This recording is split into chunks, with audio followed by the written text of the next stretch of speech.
व्याद गीता में हमें एक कथन ऐसा मिलता है जहां एक मांस बेचने वाले व्याद्य ने ज्ञानी ऋषि को गीता का उपदेश तक दे दिया था। आपको ये थोड़ा चौंका जरूर देगा, क्योंकि पौराणिक काल में किसी ऋषि को ऐसे मांस बेचने वाले से ज्ञान लेना थोड़ा आश्चर्य में डाल देने वाली परिस्थिति है।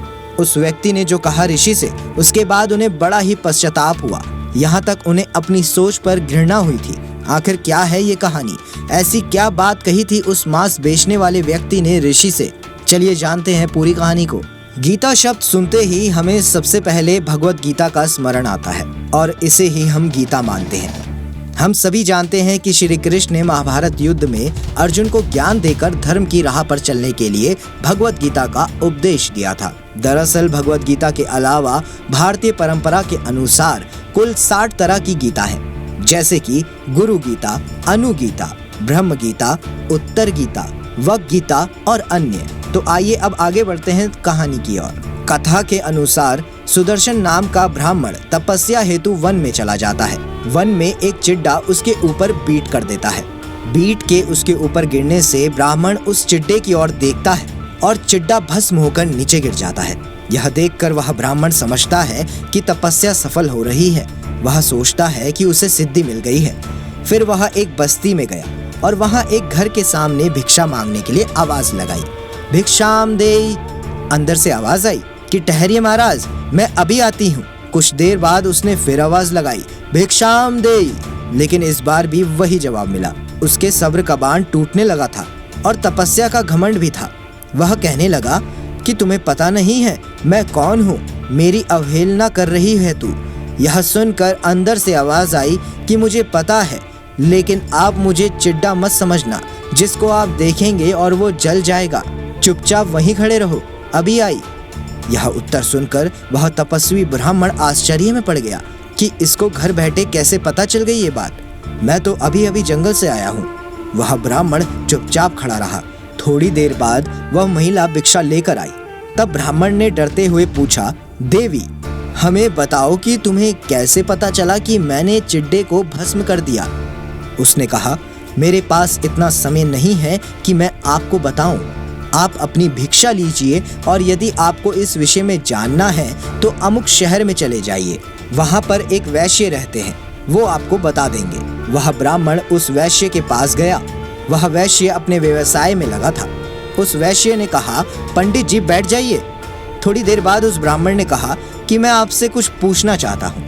यह सुनकर वैश्य ने कहा कि जी हाँ, मैं जानता हूँ कि आपको उस स्त्री ने मेरे पास भेजा है, क्योंकि आपने देखकर ही चिड्डे को भस्म कर दिया था।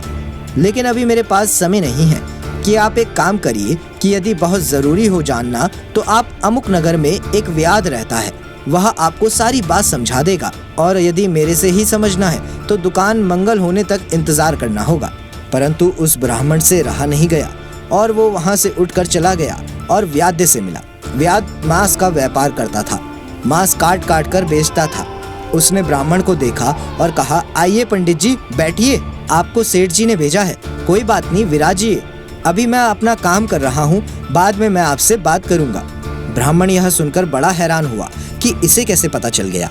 ब्राह्मण ने सोचा, अब कहीं नहीं जाऊँगा, इसी से सारी बात समझूंगा। शाम काल जब हो गई तो व्याध ने अपनी दुकान मंगल की और पंडित जी को लेकर अपने घर की ओर चल दिए। ब्राह्मण रास्ते में व्याध से पूछने लगा कि भाई आप किस देव की उपासना करते हैं जो आपको इतना बौद्ध हो चला है। व्याध ने कहा कि चलो, वह देव मैं आपको दिखा रहा हूँ। ब्राह्मण बड़ी उत्सुकता के साथ उसके घर पहुँचे तो देखा व्याध के वृद्ध माता पिता एक पलंग पर बैठे हुए थे। व्याध ने जाते ही उनको दंडवत प्रणाम किया, उनके चरण धोए, उनकी सेवा की और भोजन कराया। ब्राह्मण कुछ कहने लगे तो व्याध बोला, आप बैठिए, मैं पहले अपने देवताओं की पूजा कर लूं, बाद में मैं आपसे बात करूंगा। पहले मातृदेवो भवा, फिर पितृदेवो भवा और आचार्य देवो भवा, तब अतिथि देवो भवा। आपका तो चौथा नंबर है भगवान। यह सुनकर ब्राह्मण विचार करने लगा कि अरे, यह तो शास्त्रों का भी ज्ञाता है। जब ब्राह्मण ने पूछा कि आप इतने बड़े ज्ञानी ध्यानी होकर के इतना बुरा कर्म क्यों करते हो, तो उसने कहा, भगवान कर्म कोई निकृष्ट नहीं होता।